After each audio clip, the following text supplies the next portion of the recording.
Hello, I'm John Waterhouse. I currently hold the position of Field Leader in Centers for Spiritual Living. Thanks for taking the time to watch this video. I have a number of important things to share with you over the next few minutes. You may want to take some notes while you're watching this video, so have your computer or just a pen and paper available so you will have a way to record anything you want to keep. Let's start with the growth of our movement. In 2016, we added 14 new affiliated member communities. We now have 284 centers and churches, 83 teaching chapters, 36 focus ministries, and 4 virtual ministries, totaling 407 member communities. We also have 16 newly licensed ministers and 3 newly affiliated ministers, bringing our total to 893 active ministers in our movement. 33 ministers were ordained in 2016. Congratulations to them all.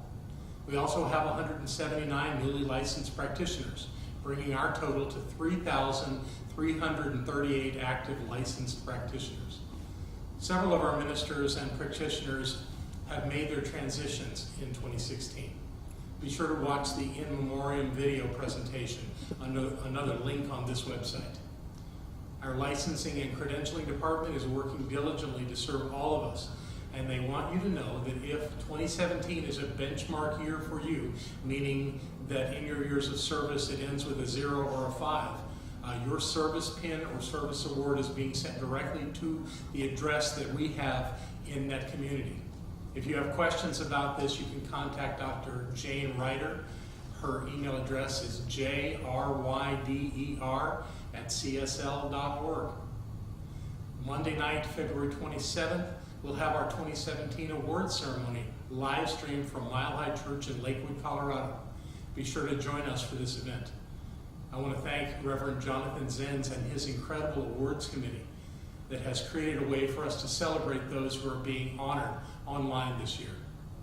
One of the most important outcomes of 2016 is the formation of our Centers for Spiritual Living chaplaincy program. Thank you, Reverend Bonnie Allen Smith, our first chaplaincy committee chair, and Reverend Paula Balaje, our current chair, for fostering in this newly created committee and program. They've all done exceptional work. Centers for Spiritual Living chaplaincy program provides endorsements for qualified applicants and are now recognized by, and this is just to impress you, the Board of Chaplaincy Certification, which includes the Association of Clinical Pastoral Education and the Association of Professional Chaplains, as well as the College of Pastoral Supervision and Psychotherapy and the U.S. Veterans Administration.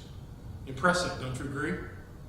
If chaplaincy is your calling, learn more about this through our new website, cslchaplaincy.org. There's also a resolution for us to vote on this year, giving collective voting rights to our chaplains. To read the resolution and supporting materials, go to the resolution link on this website. The Phoenix Bridge Committee, led by Reverend Nadine Rogers, continues to support our ministers through their professional transitions. The committee is currently researching online programs to support licentiate ministers going through personal and professional challenges and change.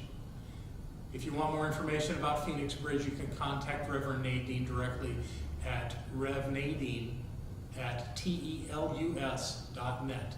That's Rev, N-A-D-E-N-E, @telus, T-E-L-U-S.net.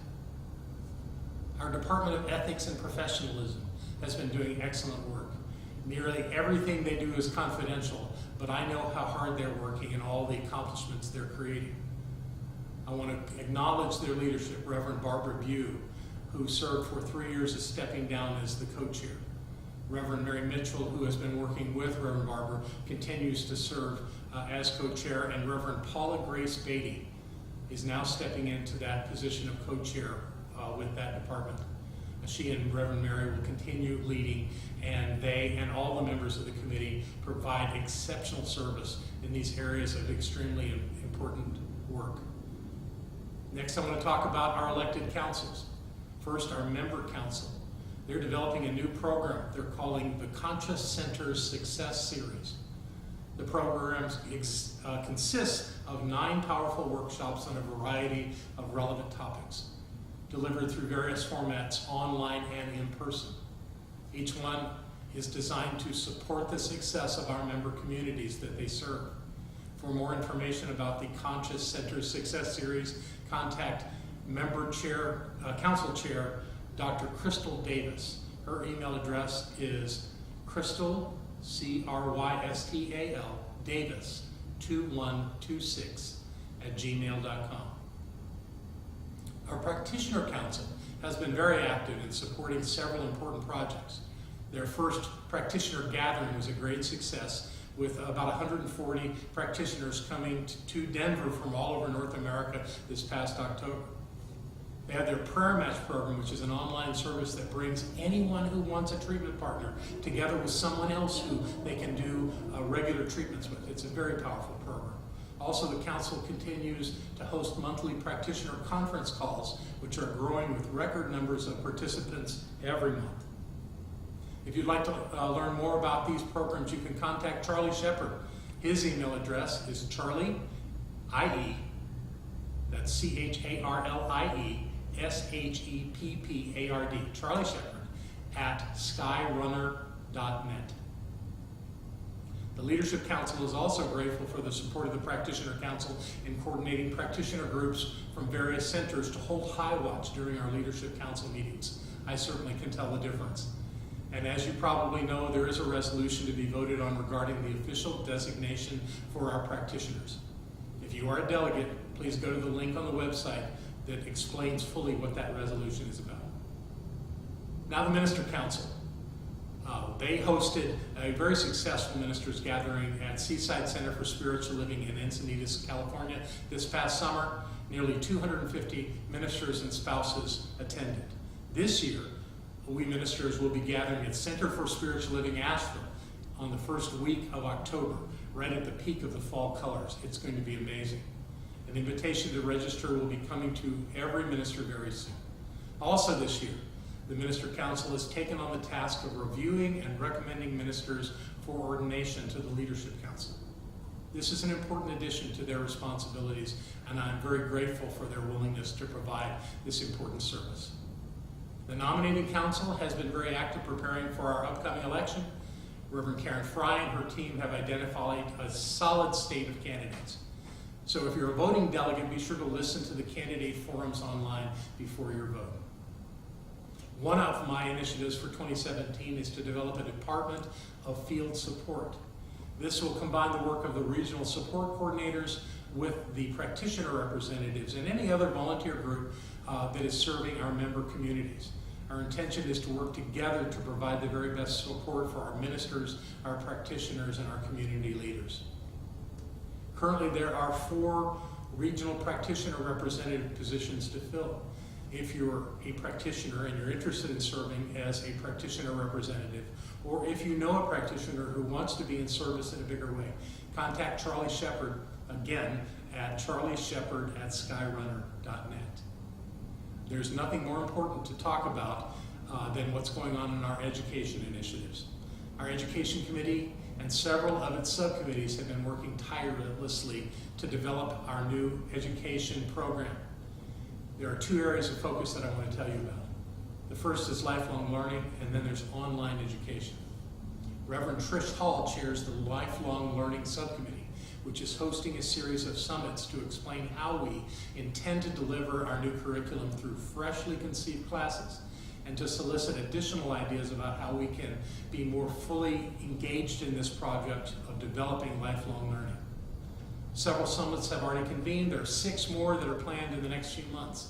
If you'd like more information about these summits, you can contact Reverend Trish through her email at 1cslreverend@gmail.com. Our curriculum development team has outlined 4 foundational courses in the area of spiritual growth and development. This is the first stage of this newly designed program.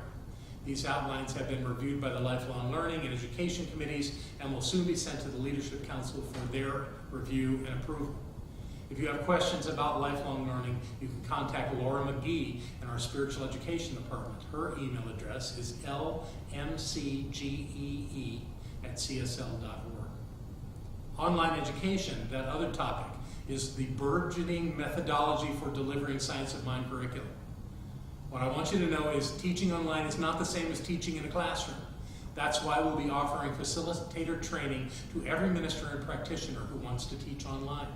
This training program is scheduled to begin in September of this year. All member communities who want to offer online classes will be asked to enter into an agreement with Centers for Spiritual Living to follow specific guidelines and best practices that will help them provide the highest quality online education possible. I'm planning on taking that course and making that agreement as well. For more information about online facilitator training, contact Reverend Nicole Merges at nmerges, M-E-R-G-E-S, at csl.org. There are also exciting developments in our professional education department. First, we've launched a School of Spiritual Leadership in Latin America. The introductory class being offered in Spanish, of course, convened last month and is being taught by Rebecca Pena, who is the dean of the new school. There are 33 participants in the first class. I want to thank the committee that has worked so diligently to make this happen. Dr. Bob Dean, Dr. Rebecca Pena, Reverend Mark Gilbert, Reverend Olga Silva in Puerto Rico, and Reverend Guy Williams. They've all done great work, and we now have a school in Latin America. Holmes Institute is growing as well. It currently has 161 students enrolled and expects to graduate 25 students this year. The Institute has 2 new classes. One is entitled Emerson and American Idealism. The other is called Paradigms of Consciousness. And there are several other classes on leadership and psychology that are currently being developed. The Practitioner Education Committee is establishing new entry and exit competencies for our practitioner education program. This will change how potential students qualify for practitioner training and what they'll need to know to qualify for licensing. The Ministerial Education Committee is reviewing how our organization evaluates the educational readiness of ministers from other faith traditions who are seeking to affiliate with Centers for Spiritual Living. Their work will culminate in a new entrance exam for affiliating ministers. If you would like to learn more about becoming a practitioner or a minister in our movement, you can contact our Professional Education Department Manager, Dr. Bob Dean, at bdeen@csl.org. And one final note. I want to thank our home office staff for their patience and perseverance as we've moved through a number of organizational changes once again in 2016. They are all deeply committed to the growth and well-being of our field organization as you and I are out there on the front lines of bringing science of mind to the world. I want to thank you as the ministers, the practitioners, and the members of our spiritual communities around the world for how you live and love these teachings and for your generous financial support to our organization. None of what we do would be possible without you. We can be proud of all the hearts that are opening and all the lives that are changing for the better because of what we do. Let's keep it up. I love you very much. Thank you.